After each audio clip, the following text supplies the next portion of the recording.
Welcome, everyone. Bienvenue tout le monde. This is Lunch and Learn is called Greening the Future of Education.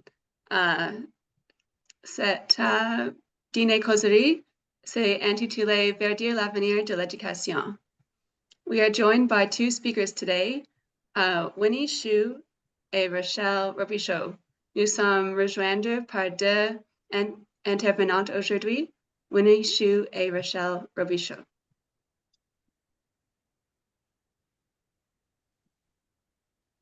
Andre Muse will be our interpreter today. Before we get started, I want to explain how to access the interpretation. Andre Muse sera notre interprète aujourd'hui. Avant de commencer, je voudrais partager comment accéder l'interprétation. So you can click on the interpretation button on the bottom right and then select English to hear today's event in English. Cliquez sur le bouton d'interprétation en bas à droite, puis sélectionnez French pour écouter l'événement d'aujourd'hui en français. The meeting today is recorded in both French and English, and as well bilingual. And we will share the link for you to access the recordings after the presentation. We want to acknowledge that those of us living in New Brunswick are doing so on the unceded and unsurrendered ancestral territory of the Wolastoqiyik, Mi'kmaq, and Pescadumacati peoples. It is through the treaties of peace and friendship, first signed in 726 by the Wolastoqiyik and Mi'kmaq with the British Crown, that we are able to enjoy and inhabit this land. So I will be your facilitator today. My name is May Martinez. I work with the New Brunswick Environmental Network as the Sustainability Education Alliance Coordinator.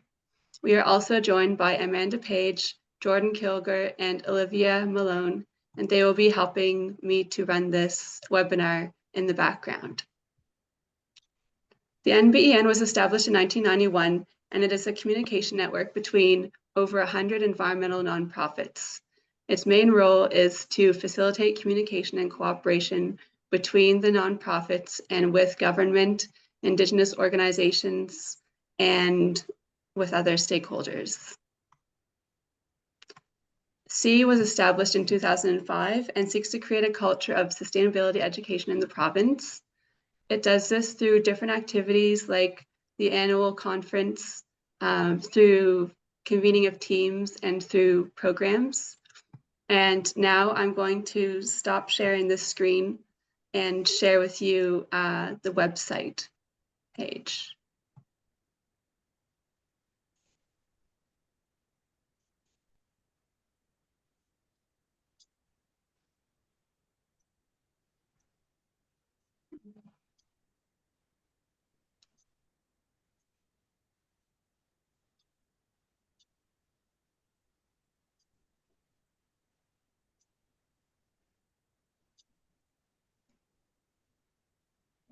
Would you like me to get started? Oh, here, 1 second, Winnie. I'm just, I'm going to share a website here. So I wanted to share with people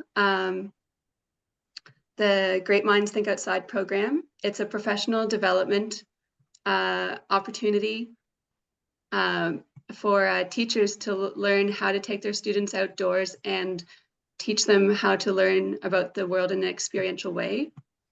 Then there's EarthEd, which is a tool that helps teachers and other educators in New Brunswick to access field trips, guest speakers, and student mentors. And environmental NGOs often post listings for EarthEd. And then we have the Climate Change Educators Community Hub, which is a platform for teachers to find classroom resources, lesson plans, and curriculum. And it also has an events calendar. Okay, so now I'm going to go back to my presentation slides.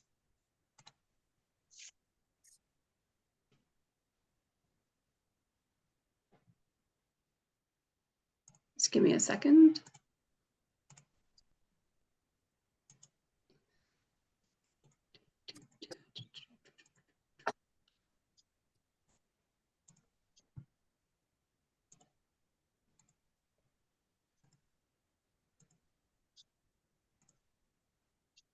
Okay, you can all see my slide okay?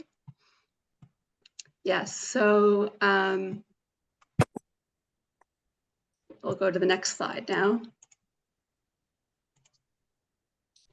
So I wanted to give us an opportunity to reflect on why are we all here today. And I think one of the reasons is because we all care about the future of our children and youth. We want them to have opportunities to learn in a way that is supportive of their whole being. Teaching kids outdoors, daily acts of reconciliation with Indigenous peoples, and greening their classrooms are all activities that support their growth as human beings that can live connected within their communities and with nature. The Anglophone and Francophone branches of the Department of Education and Early Childhood Development are both actively integrating these kinds of concepts and activities into documents that guide the future of education. We are here to learn more about those documents and to ask questions. So I want to thank Rachel and Winnie for joining us today and offering to speak about these documents. Also, thank you to the Environmental Trust Fund for enabling this event to happen. And thank you very much to Andre for interpreting for us and enabling us to listen in both English and French. So this is just a little flow of the day. Next, we'll get into introductions, which we'll be doing in the chat. Then Winnie will be presenting, followed by Rachel, and then we'll be taking questions. So if you have questions during the presentations, please put them in the chat, and then we will take those questions after both presentations are finished. Also, when you're making your question, please say who it's directed to, if it's directed to Winnie or Rachel or both.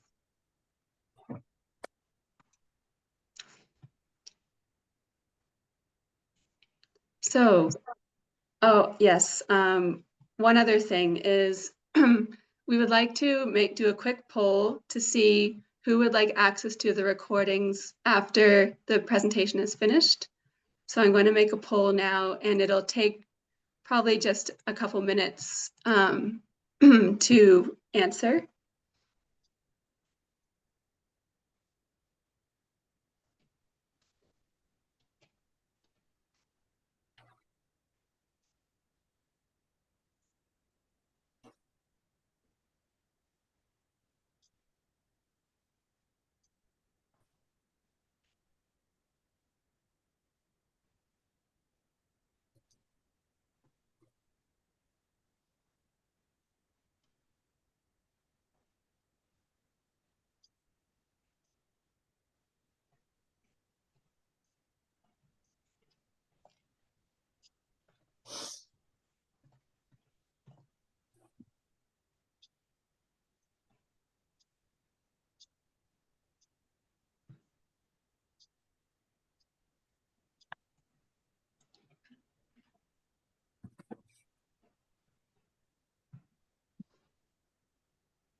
Okay, so the poll is launched.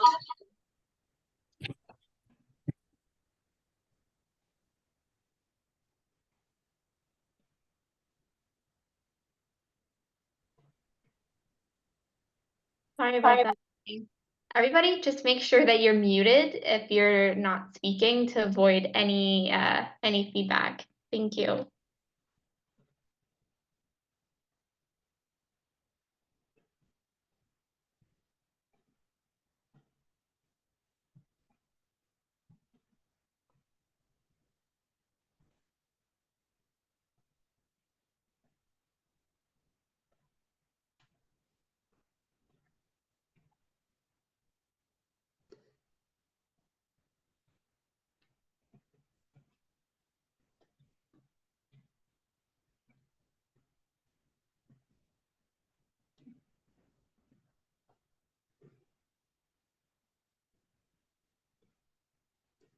So I'll give just 1 more minute to complete the poll, then we'll collect the results and move on to the next slide.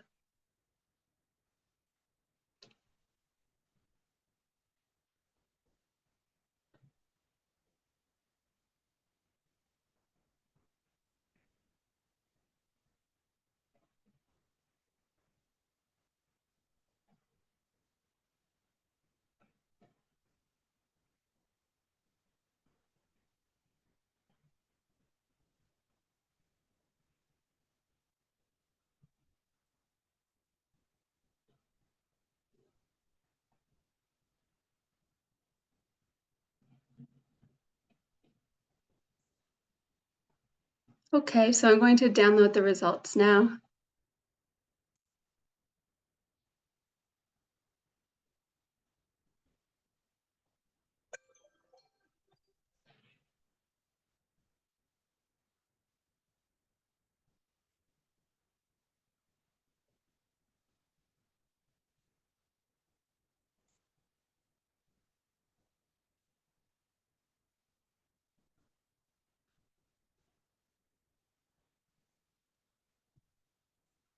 I'm not seeing, oh, now we see the slides, sorry. Okay. Great, so I'll close that. Okay, and next slide is, okay, so this is an opportunity for you to share your name, your organization you're with, and which Indigenous territory you're currently living on. And if you are not sure which territory you are on, you can check out this great website, nativeland.ca, and you can enter your address and then you'll find your territory. So you can do that as we're getting set up here. So our first speaker of the day is Winnie Hsu. She is the learning specialist with climate education with the Learning and Achievement branch of the Department of Education and Early Childhood Development. She'll be speaking about the document, Building a Better Education System. And now I'll stop my share. And you can go ahead and upload and share your screen, Winnie. Good morning. Thank you so much for joining me. As May said, my name is Winnie Hsu. My pronouns are she and her, and I'm here to share about two actual items. One is the New Brunswick curriculum, the updated holistic curriculum that's going to be implemented in September 2024, and the long-term recommendations. So while we're chatting here, I'm joining you from the beautiful and bountiful Willistook here in Fredericton. I wanted to know if you could see my slide. If you could do a thumbs up, that would be great. Thank you.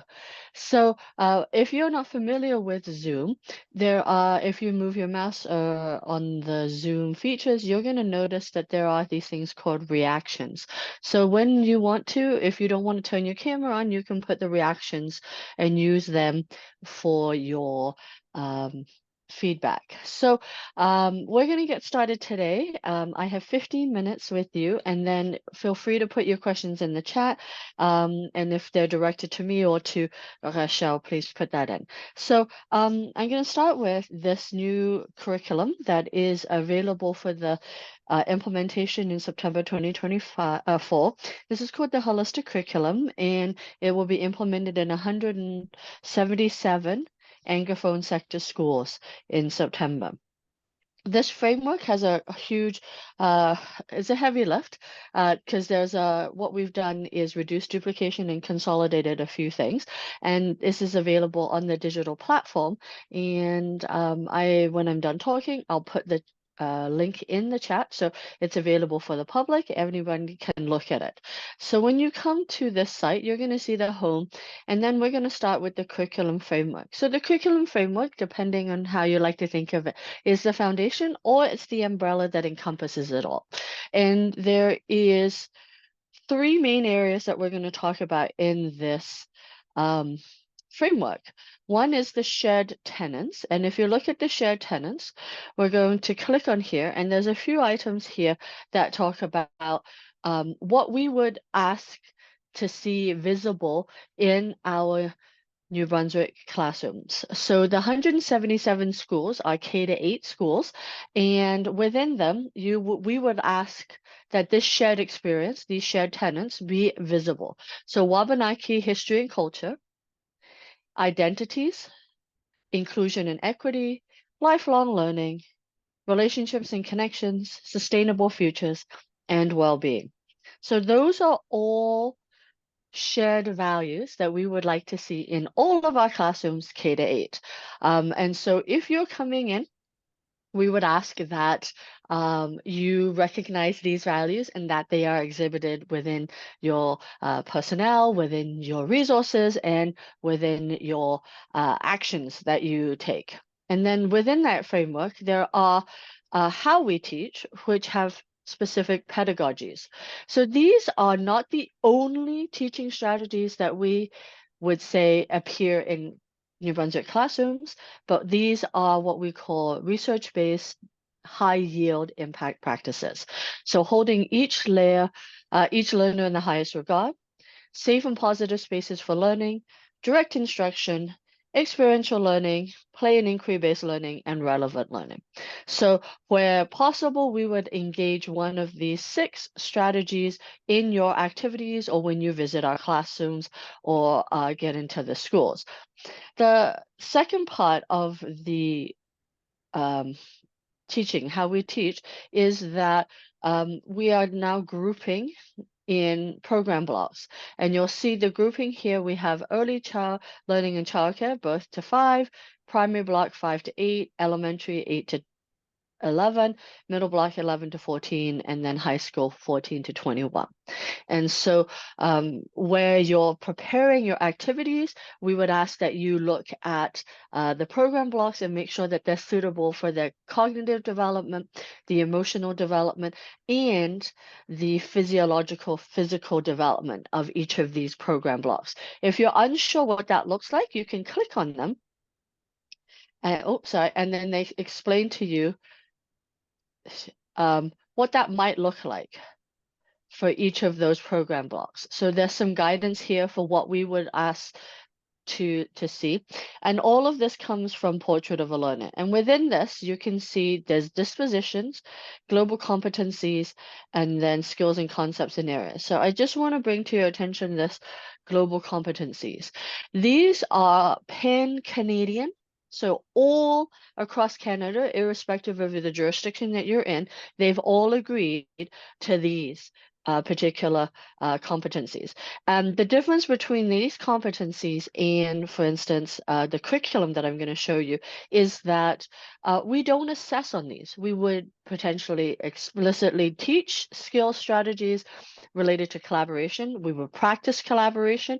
We would give feedback on collaboration, but we're not going to give a mark. We're not going to provide an evaluation. So we would look that these be represented also in our activities. So we've got collaboration, communication, critical thinking, problem solving, innovation, creativity, entrepreneurship, self-awareness, self-management, sustainability, and global citizenship. We would not expect all 6 of these to appear in every activity or every resource or every session. You might choose 1 or 2 to focus on for your particular activity. And then the last thing that I can show you sort of from the framework page, the digital framework page, is that we actually have resources here that are developed by teachers for teachers that are specifically curriculum aligned. And so these are gated, so and they're only for MBA teachers, but I just want you to know that this is something that is directly aligned to the curriculum. The thing that I want to sort of finish with is the learning areas. So within each of the learning areas, they're by the program blocks, you can see the different subject areas. So I'm going to pick elementary English language arts because that is one of our priorities. Literacy, numeracy, and well-being. Those are our 3 sort of priority areas that we're going to look at. So if you look here, the context and concepts of literacy in the elementary block, they talk about what you might be doing. And then here, the strand that leads to the big idea, that leads to the skill descriptor. This skill descriptor is the object that the teacher is explicitly assessing and evaluating. This is what goes on the report card. This is what they look like. So an example might be describe and discuss thoughts, feelings, experiences, ideas, and opinions. That's what the teacher is going to be addressing within the classroom, we hope. And then what we see here is these achievement indicators.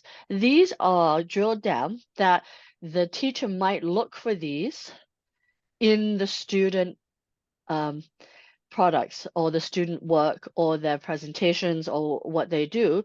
So the student can demonstrate that they can describe and discuss thoughts, feelings, experiences, ideas, and opinions by actually describing an emotion or a personal experience and or situations with details.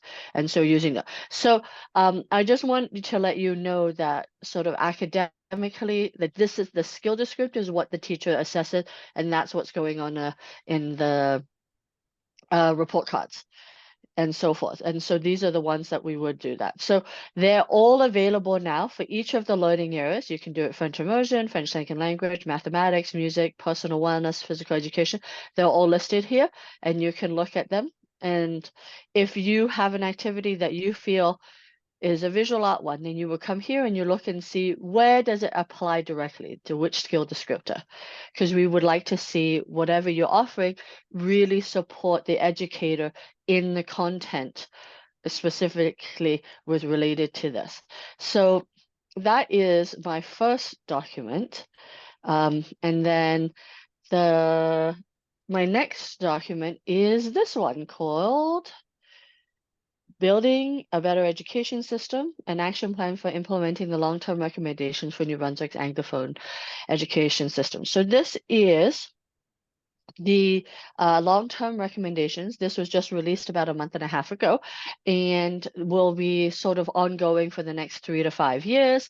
We would look at implementing starting September or January in this upcoming year, but that it would be a long process. And so that's the plan right now. And if we can look through this, what I would like to show you is some of the different recommendations. So the first one we have is create environments where learners thrive.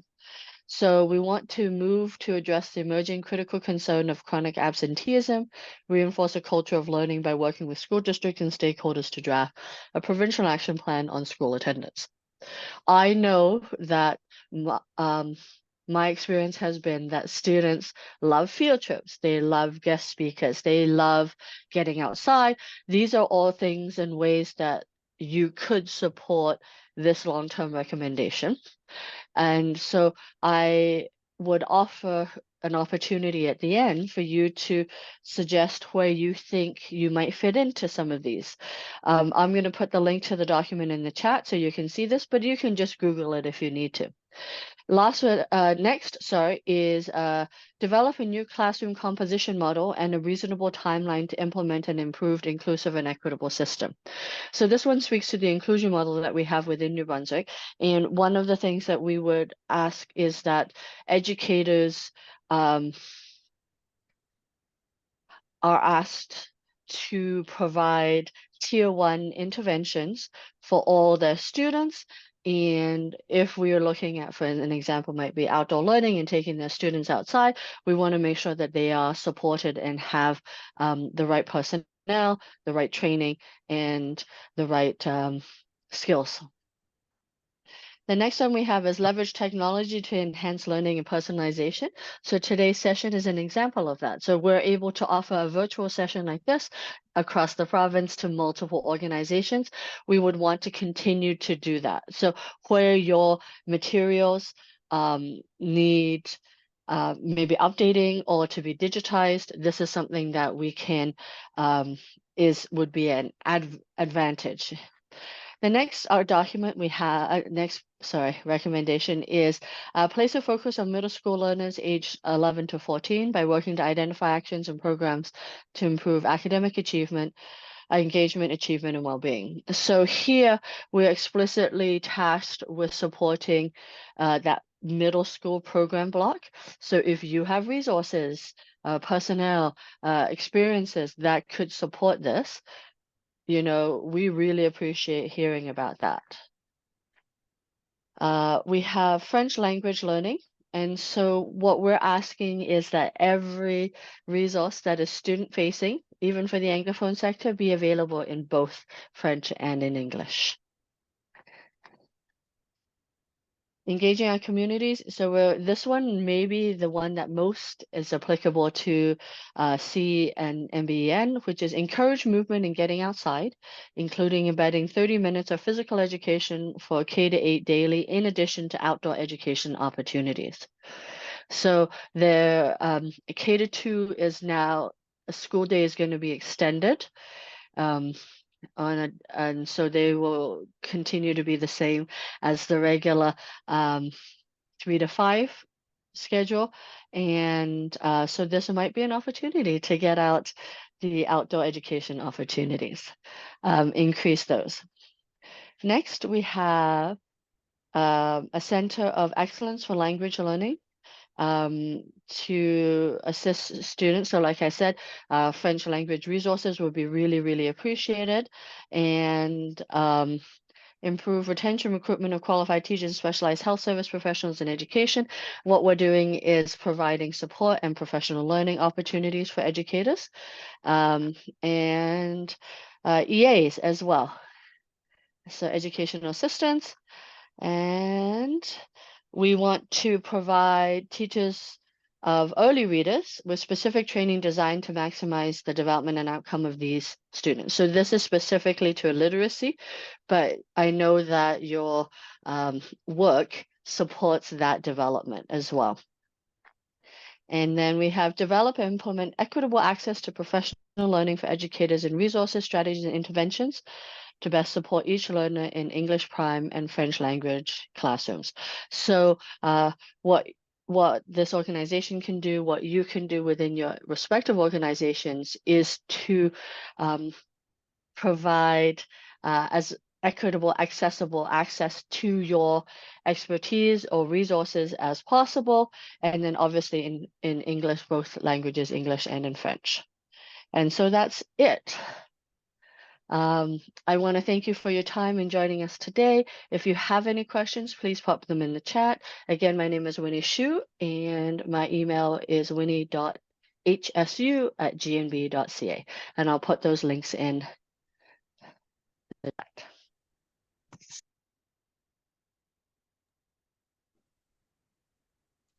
Thanks so much, Winnie. That was really great overview, and I'm looking forward to hearing what questions and comments people have afterwards.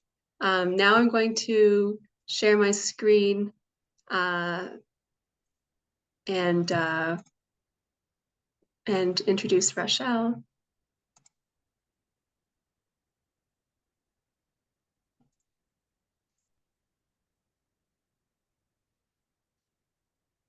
Alors, nos prochaines intervenants, c'est Rachel Robichaud.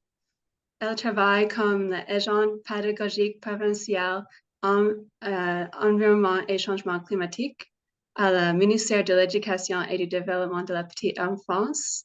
Elle va parler du document Guide d'engagement environnemental et climatique. Alors, bienvenue Rachel. Je vais laisser toi partager ton écran.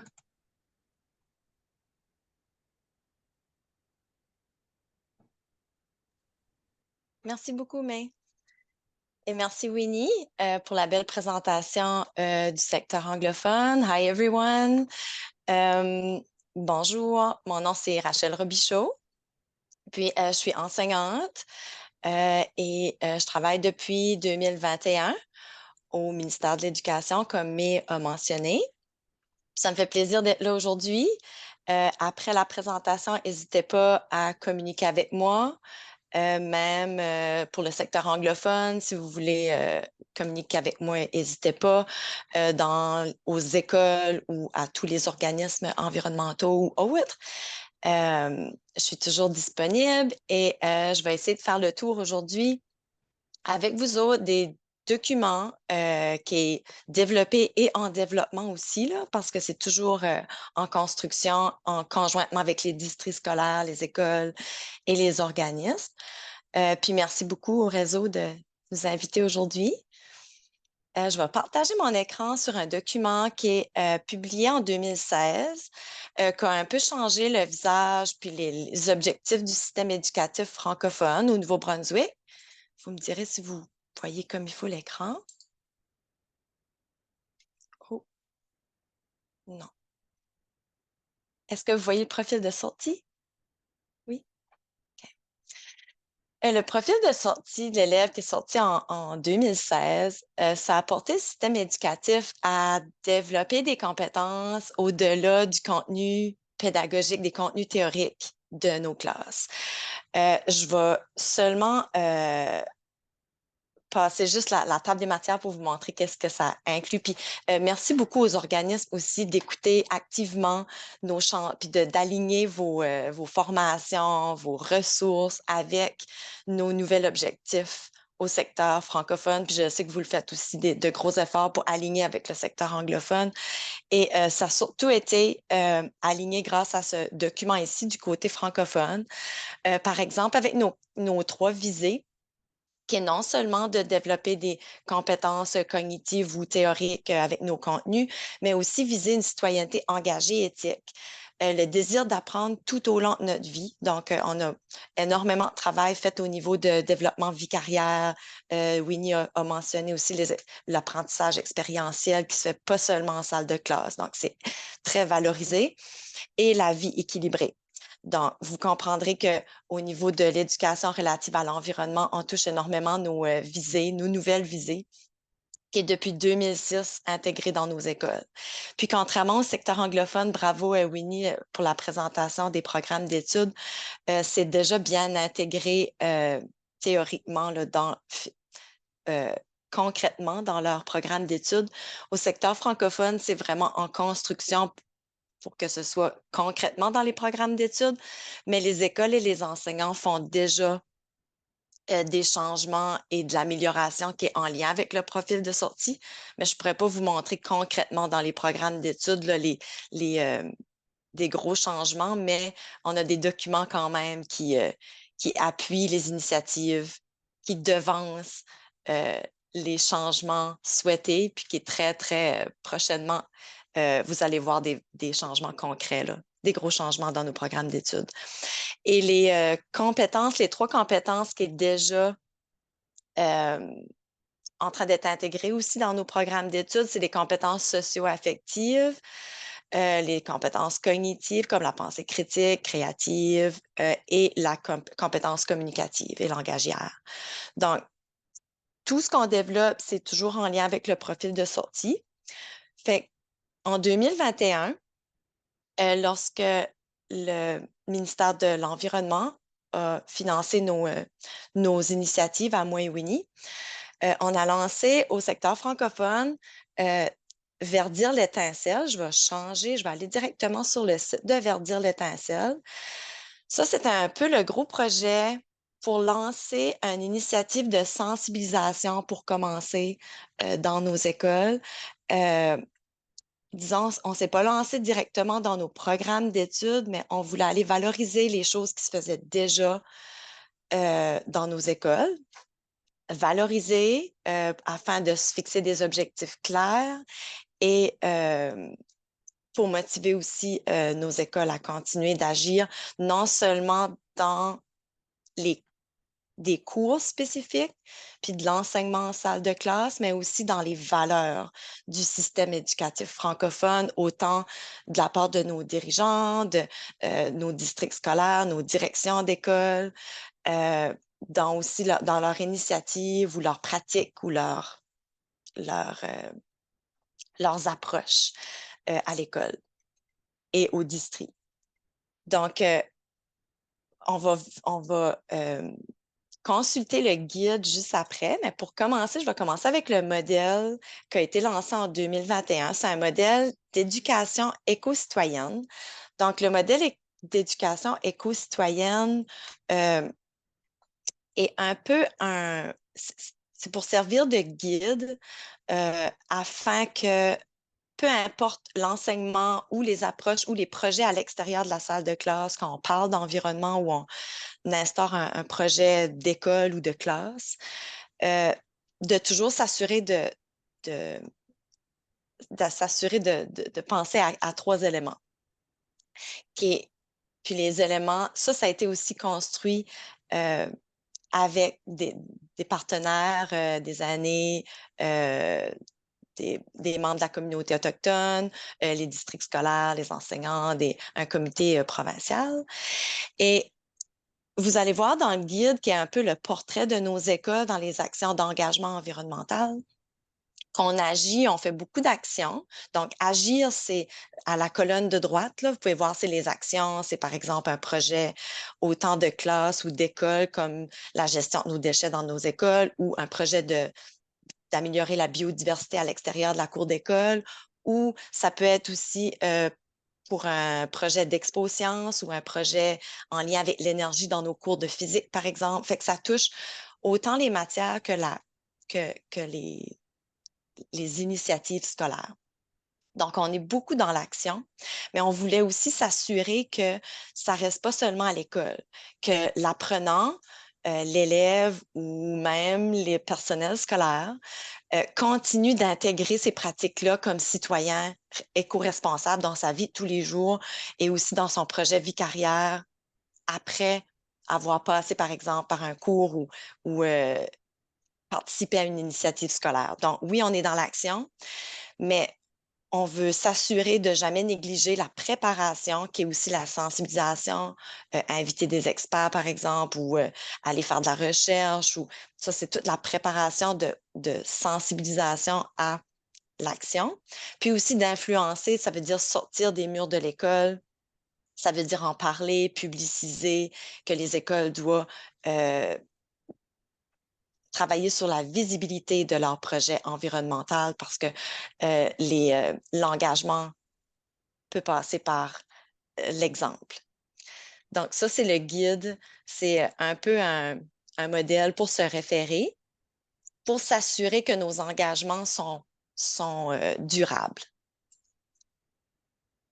Alors, si on va dans le document principal, qui est le guide d'engagement environnemental, ça a été aussi construit et c'est encore en construction. Donc, peu importe quand vous voyez, si vous le consultez, vous avez des suggestions, des conseils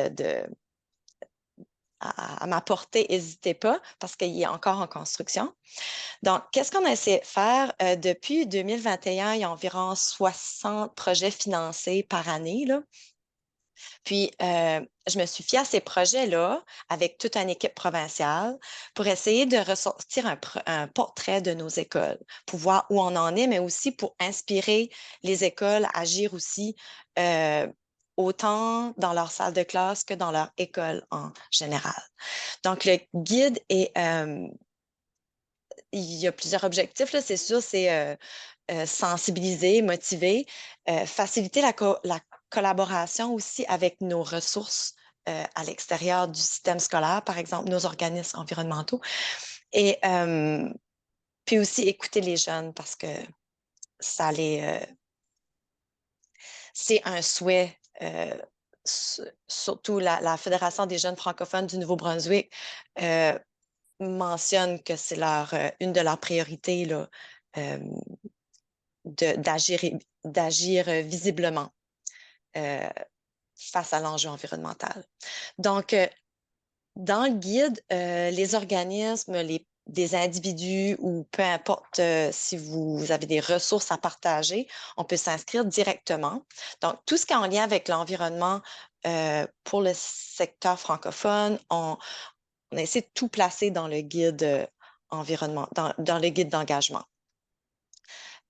J'espère qu'à la prochaine présentation, je pourrai vous présenter les nouveaux programmes d'études, un peu comme le secteur anglophone vous a fait ce matin, là. Winnie, merci. Il y a des beaux changements à venir, mais pour l'instant, vous pouvez consulter ce guide ici, là. Et les enseignants et nous, au secteur francophone, on a des agents de développement communautaire dans chacune de nos 89 écoles et ils peuvent appliquer pour des demandes de financement. Les projets s'appellent éducation climatique et ils peuvent aller directement ici au formulaire. Là, on sait qu'il y a des fonds pour l'année prochaine, mais là, ils sont épuisés pour l'année scolaire en cours, mais on en a pour en septembre. Donc, dès le début du guide, ils peuvent accéder aux ressources principales comme le réseau environnemental qui est suggéré pour que le réseau puisse leur mettre en contact ou en lien avec des organismes souhaités ou un sujet spécifique, au lieu d'avoir une grande toute la panoplie de belles ressources qu'on a dans la province. On peut faire ici un retour sur le modèle que je vous ai présenté. Ça c'est à l'intérieur du guide aussi. Puis le guide est divisé en 12 axes d'engagement. On a essayé de prendre les initiatives, les projets, les apprentissages qui se font au niveau de l'éducation relative à l'environnement, puis on les a divisés en 12 axes. Et comme vous voyez, il y a autant perspective autochtone et les deux verts qui comprend comment former nos comités environnementaux dans nos écoles, qu'est-ce qu'il y a avec les carrières, la justice environnementale. On a apprentissage plein air, qui est nos classes extérieures, les milieux naturels. Parlons environnement, qui est un peu outiller nos apprenants à communiquer, argumenter et défendre les enjeux environnementaux. Biodiversité, on peut entrer dans un axe pour vous montrer un peu comment le guide fonctionne. Quand on appuie dessus, on arrive à une fiche résumée qui décrit un peu l'axe. Et il y avait tellement de belles initiatives dans toutes nos écoles.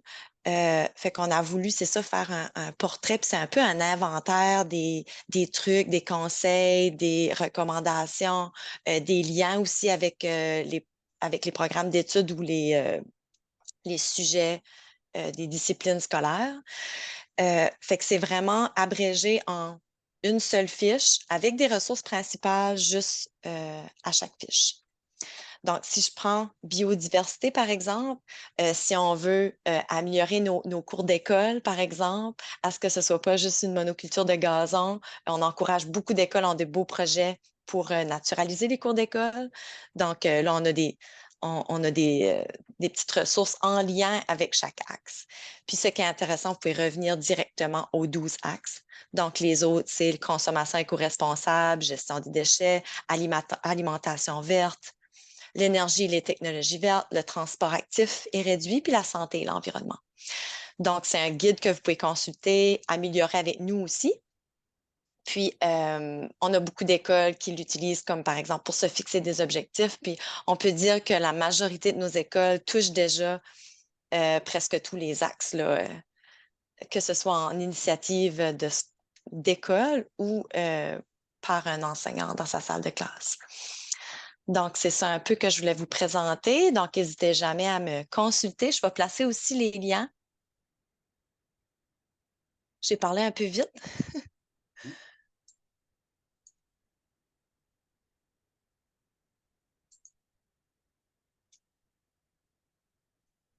Ah, il y a quelqu'un. Merci. Quelqu'un qui l'a placé déjà dans le clavardage. Merci beaucoup.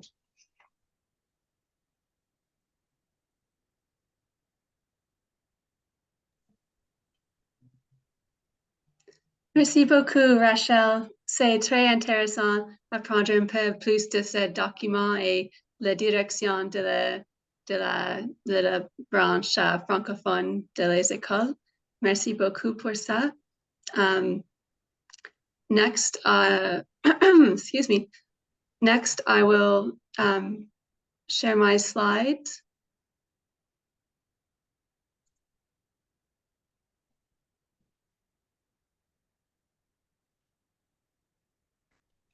Okay, so now is the time for questions. We have about 12 minutes for questions. If you have a question, you can either raise your hand or put it in the chat, and Jordan will be monitoring the chat. And please, just a reminder to please say if your question is for Winnie or Rachel or for both. And I will take questions in the order that I see them. So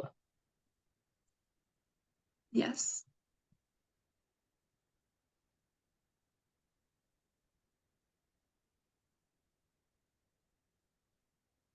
And maybe while people are thinking of their questions, or wait, Jordan, were there any questions in the chat? No, not right now. Okay, so while people are thinking of questions and comments, I have a question for both of you. I'm wondering how can we as a diverse community of teachers, administrators, environmental NGOs in our different roles, how can we help to support you in implementing actions in your guiding documents?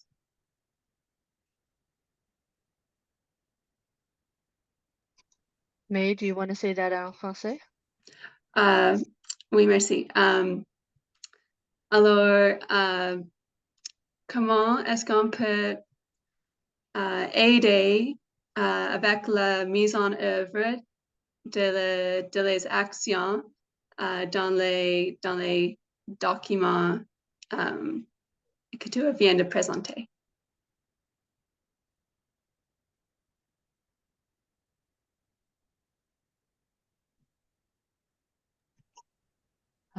Rachel, Veux-tu aller? commencer? Winnie? Ah, OK, je peux aller. Je vais le dire en français, là, comme ça, ceux qui ont l'interprétation peuvent l'avoir en anglais. Je pense que c'est de continuer notre belle collaboration aussi. Merci le réseau de toujours nous permettre de collaborer, peu importe je devrais dire que ce soit francophone, anglophone, tous les organismes, on a le même but. Notre but est commun, c'est de développer les compétences chez nos élèves à l'enjeu environnemental et climatique. Donc, j'ai comme pas une réponse claire, mais on peut vous assurer que même Winnie et moi, là, on se consulte régulièrement. On essaie d'avancer dans la même. Puis je pensais de ne pas hésiter aussi à communiquer. Si vous avez, si vous développez des ressources, vous avez un questionnement, peu importe, pour s'assurer d'être aligné, c'est de nous consulter sans retenue, là, pour s'assurer d'avoir toujours les mêmes, d'avoir les bons contacts aussi, puis d'être aligné avec nos programmes. I would echo Rachel's commentary. The collaboration is really, really, really valuable. One of the things is the alignment to the curriculum allows us to connect directly with the educators in their classroom with their lived experience. We hope that my walkthrough today has shown you how, and you see the space for you and your organization and your expertise to be in classrooms and stuff like that. So I hope that the more alignment there is, the more we're heading in the same direction.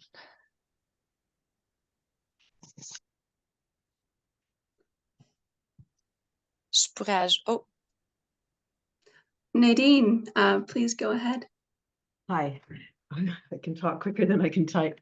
I just want to say thanks to both Winnie and Rachel. I think it looks good for the future of New Brunswick's children and their teachers. So it's quite exciting. I'm glad that all the things that you covered are being prioritized. And that I appreciate also on the Anglophone sector, the focus on learning for the middle school, because I remember years ago at a forum with high school students, they were saying that actually the middle school students, when they were in middle school, that was when they had least opportunities to be outside. And as we know, for mental and emotional well-being, that's really important, especially for that age group when they're going through so many changes. One question that I had is, Winnie, you mentioned EAs, and I didn't catch everything, but the importance of having them receive the training that they need. And as a longtime member of the Great Minds Think Outside program, which provides professional learning sessions for teachers on how to teach outside, and we encourage and support teachers in taking their curriculum outside. But it's very hard for us to get EAs participating, partly because they go to different PL sessions than the teachers. And it would be great if we could somehow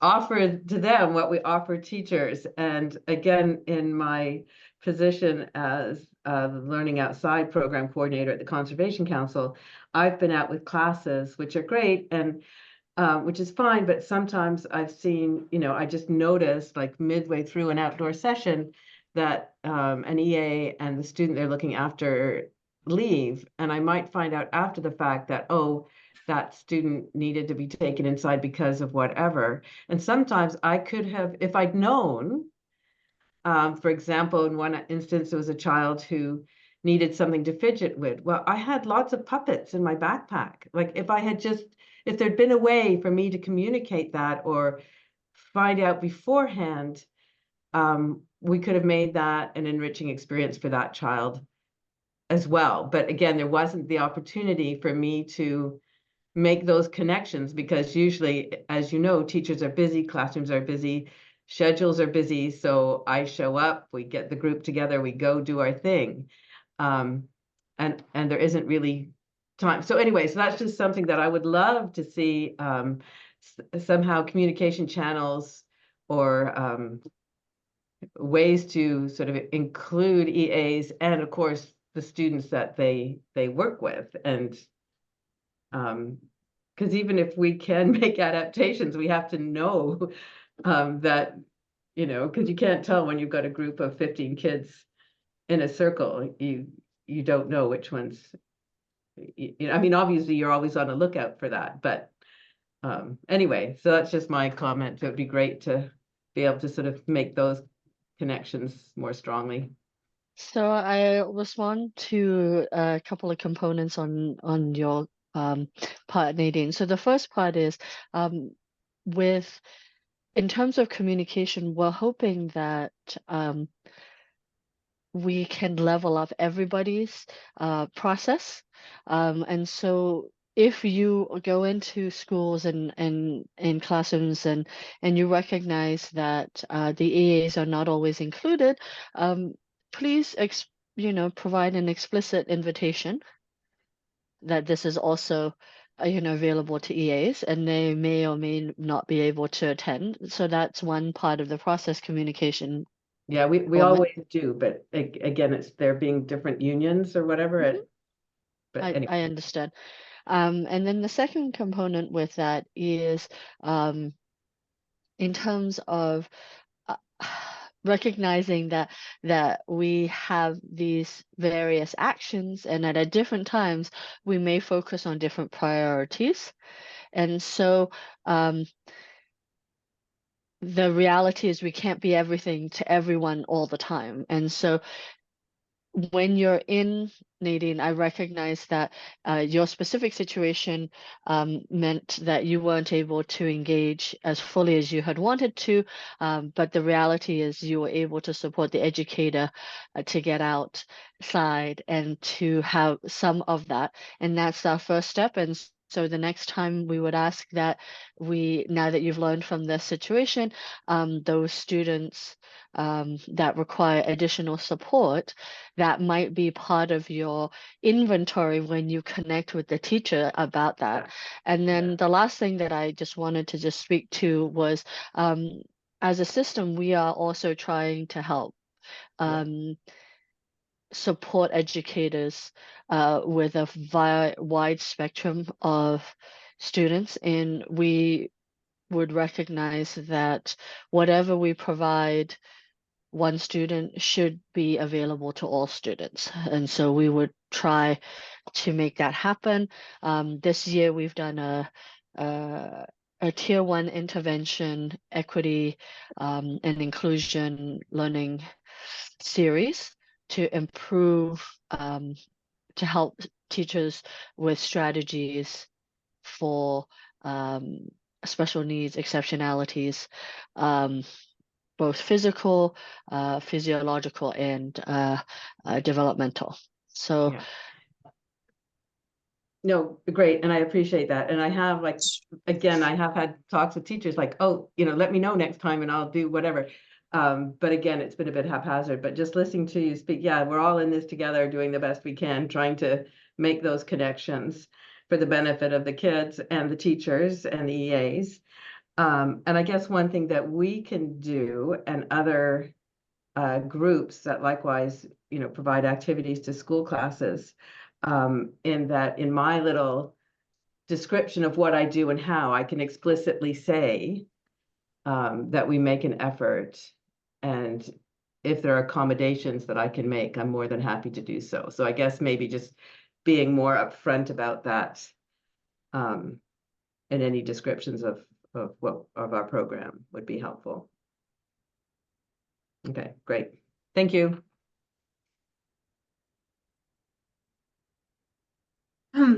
Okay, I think we need to wrap up now just so that we don't go over our time. I'm going to share my screen again, not that one. Here we go. Yeah, so if you have more questions for Winnie and Rachel, their emails will be in the chat. And I just want to say thank you so much to everyone for coming and for being part of this beautiful presentation today. Thank you very much to Winnie and Rachel for your time and for speaking with us and sharing about these very inspiring and important documents. Thank you to Andre Muse for his interpretation services, and thank you again to our funder, the Environmental Trust Fund. If you'd like to stay in touch with us, we have a regular newsletter, so you can find the link in the chat for that. Also, there are links to the C page and the NBEN pages, and a recording of this presentation will be made available on the C page under workshops and events. So thanks everyone so much for coming and joining us, and enjoy the rest of your day. Bye now.